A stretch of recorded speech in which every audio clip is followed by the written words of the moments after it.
before skyscrapers, before Wall Street, before New Amsterdam. This land was buried beneath ice.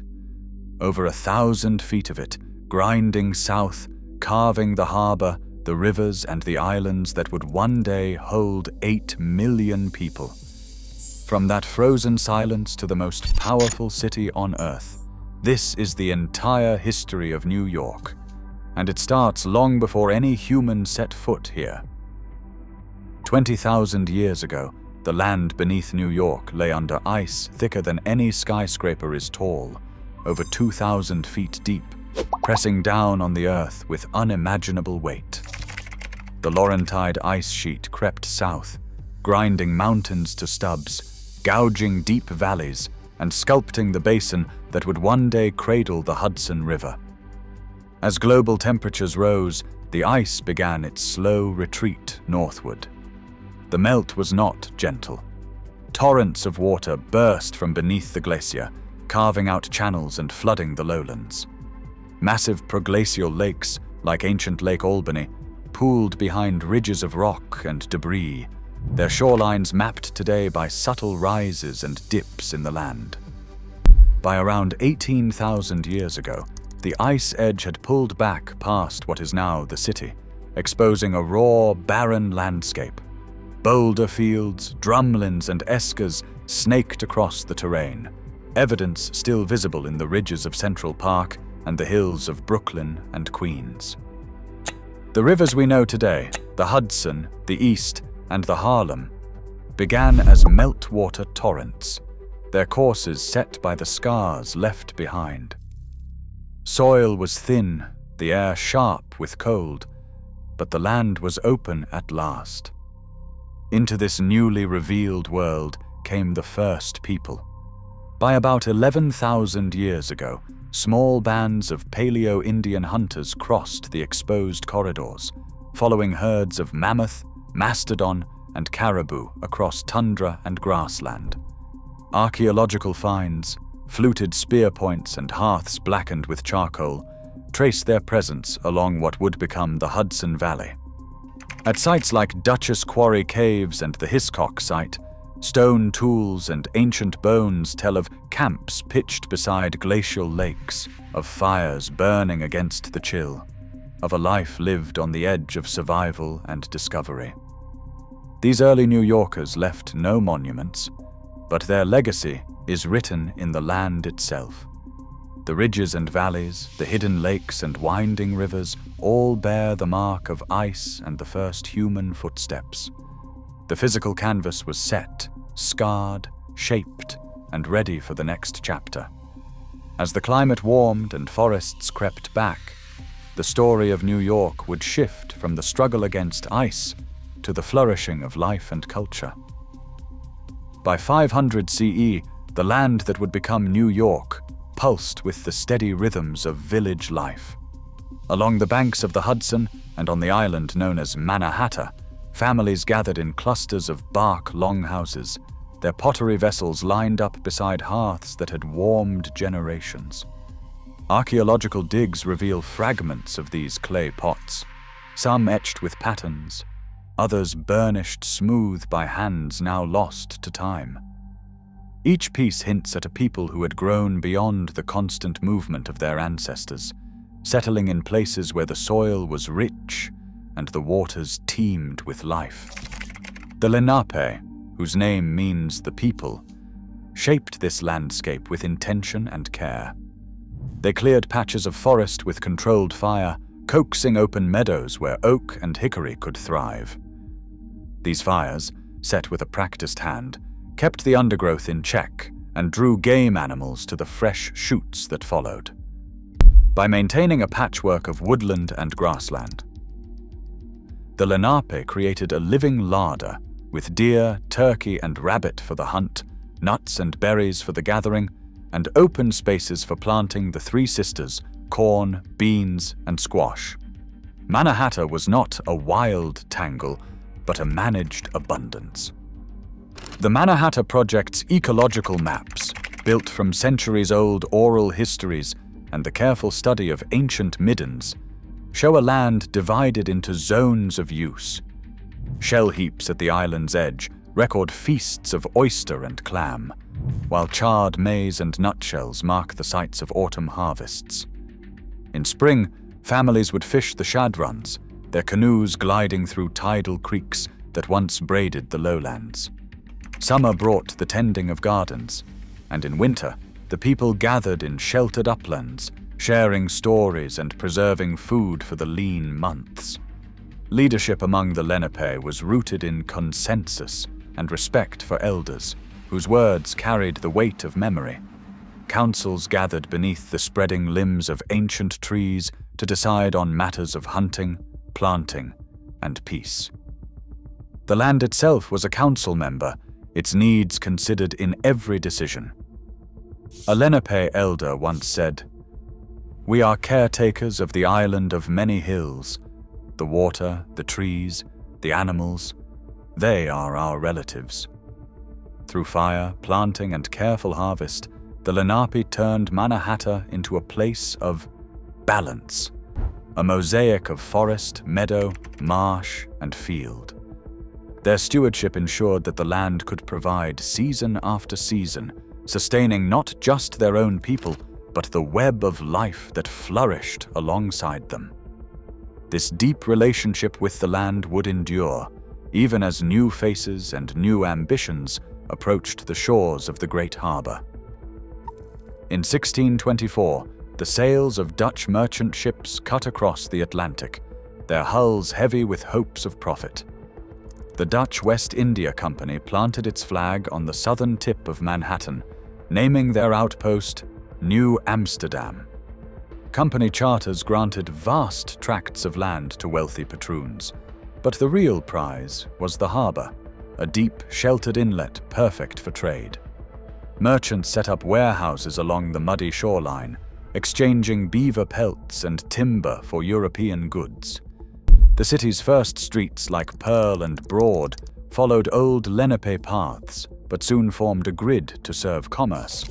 Dutch records from the era list a diverse population: Dutch burghers, Walloon farmers, enslaved Africans, and Sephardic Jews, all drawn by the promise of a bustling market at the edge of empire. 40 years later, the rumble of English warships echoed across the bay. In 1664, without a single shot fired, the Dutch surrendered their colony. The English renamed it New York after the Duke of York and issued a new charter that overhauled the rules of trade and governance. English law replaced Dutch, and the Crown handed out land grants to loyal subjects. The city's fortunes now depended on imperial politics, taxes, tariffs, and the whims of distant kings. Yet the Dutch legacy lingered: canal-like streets, tolerance for many faiths, and a culture of deal-making that would outlast any crown. Revolution arrived in the late 18th century. New York became a battleground, occupied by British troops, but also a hotbed of revolutionary finance. Alexander Hamilton, an ambitious immigrant from the Caribbean, mapped out fiscal plans from his desk in the city. He proposed the federal assumption of state debts and the creation of a national bank, anchoring the young nation's credit in the same city where furs and wheat once changed hands. By the 1780s, New York had moved from a pawn of European empires to a player in the world's first modern republic. The city's future would be shaped less by foreign crowns and more by the restless energy of its traders, financiers, and dreamers. In the early 1800s, New York's ambitions turned inland. The city's merchants and politicians, eager to outpace rivals in Boston and Philadelphia, set their sights on the untapped riches of the American interior.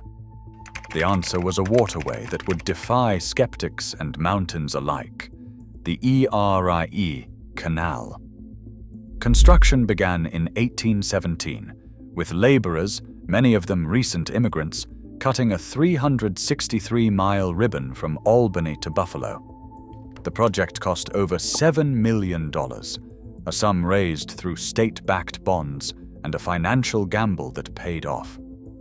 When the canal opened in 1825, barges loaded with grain, lumber, and goods began flowing into Manhattan's docks. Freight rates plummeted, and the city's port volume soared.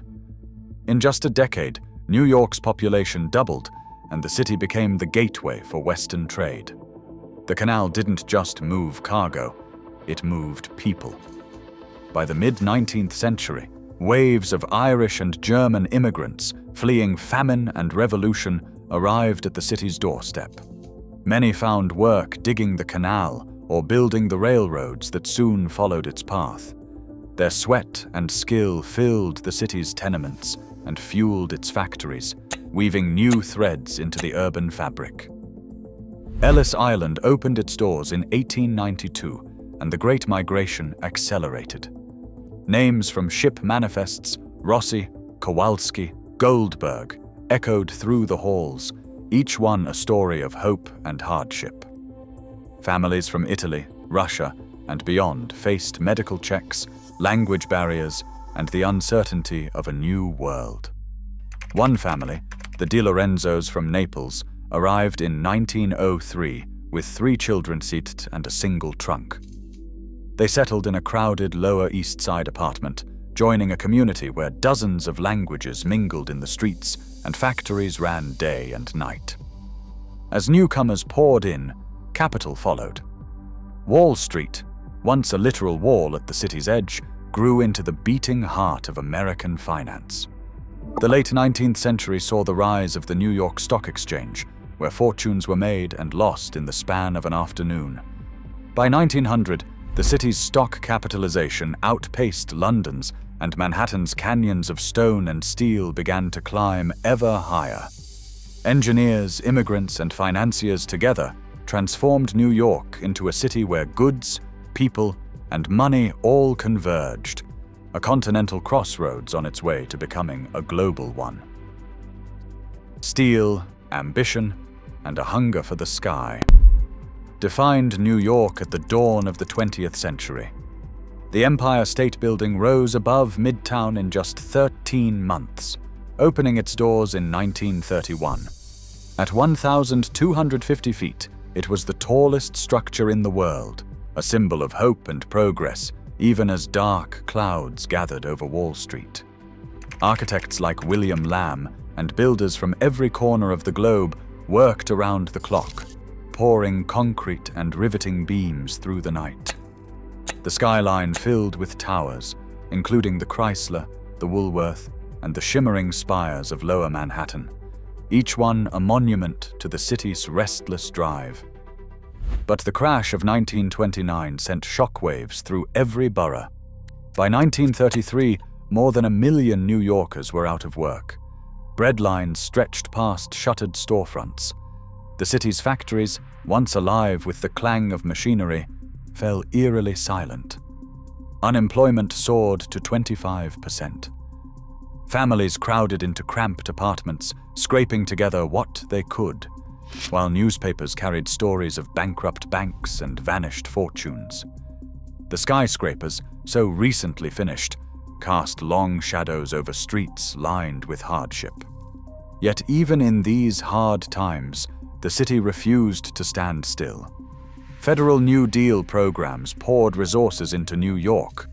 The Works Progress Administration put tens of thousands back to work, building bridges, parks, and public housing.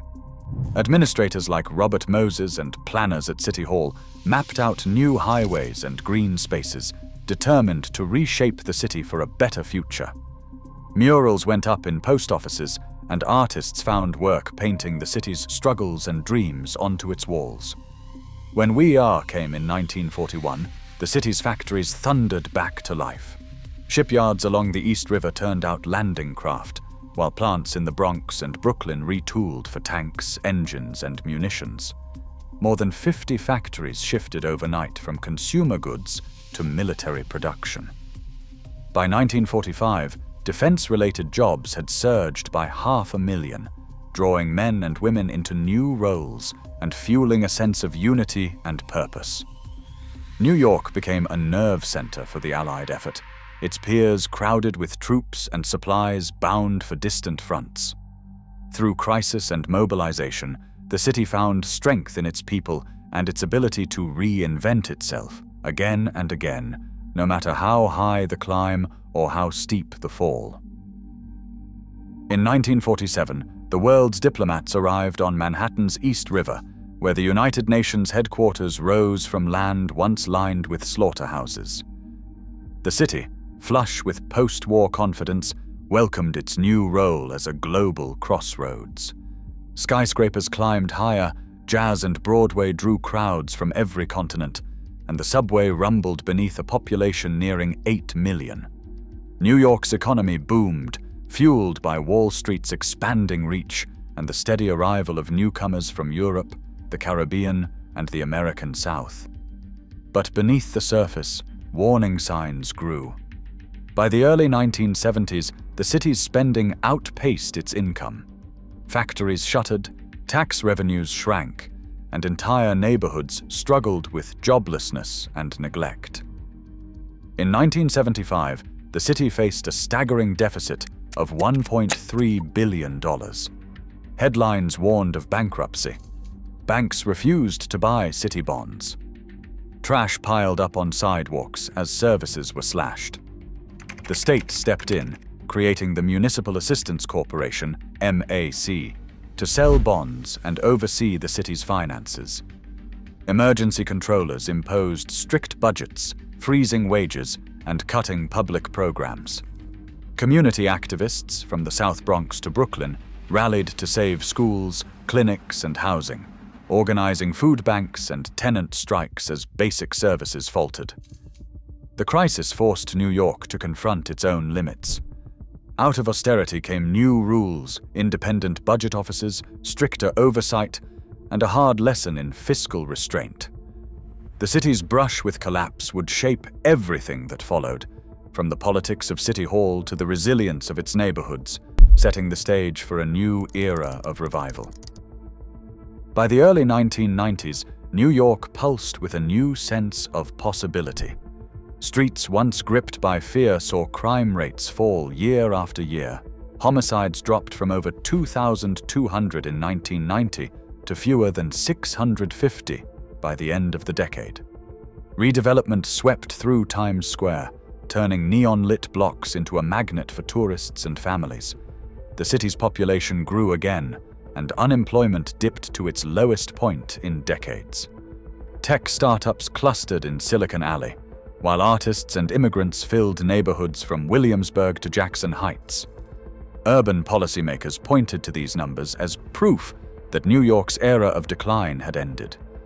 But on a clear September morning in 2001, everything changed. At 8:46 in the morning, the first plane struck the North Tower of the World Trade Center. 17 minutes later, a second jet hit the South Tower. The city's heart stopped.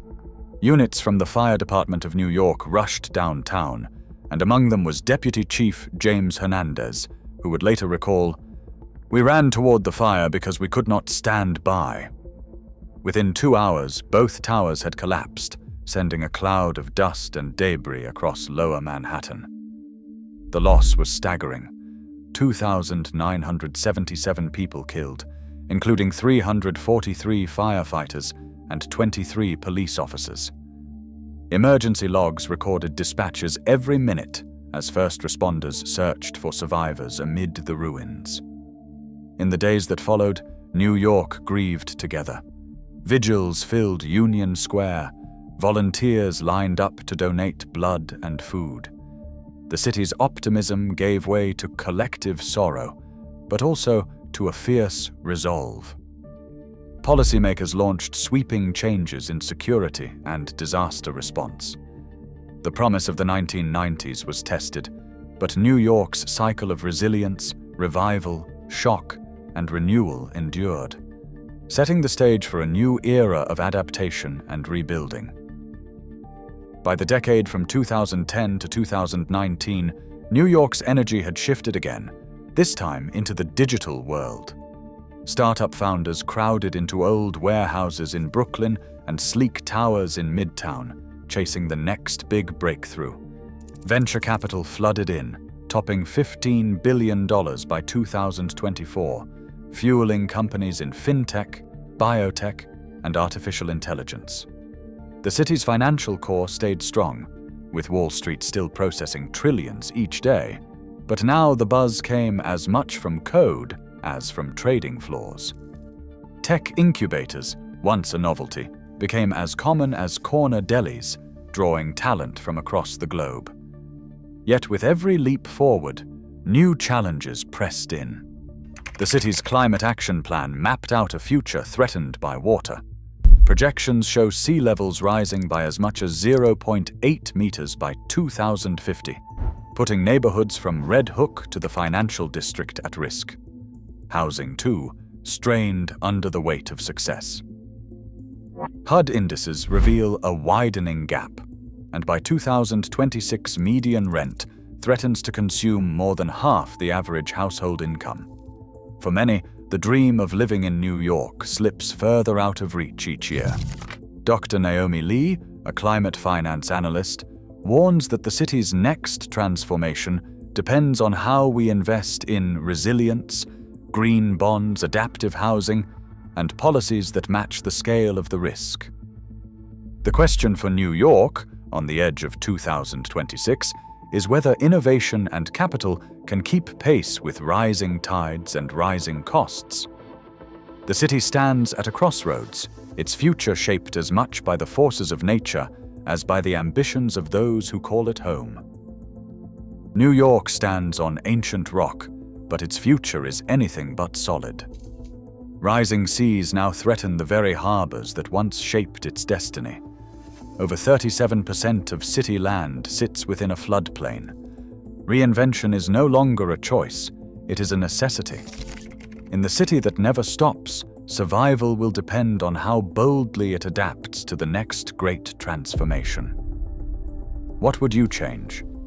Share your thoughts below.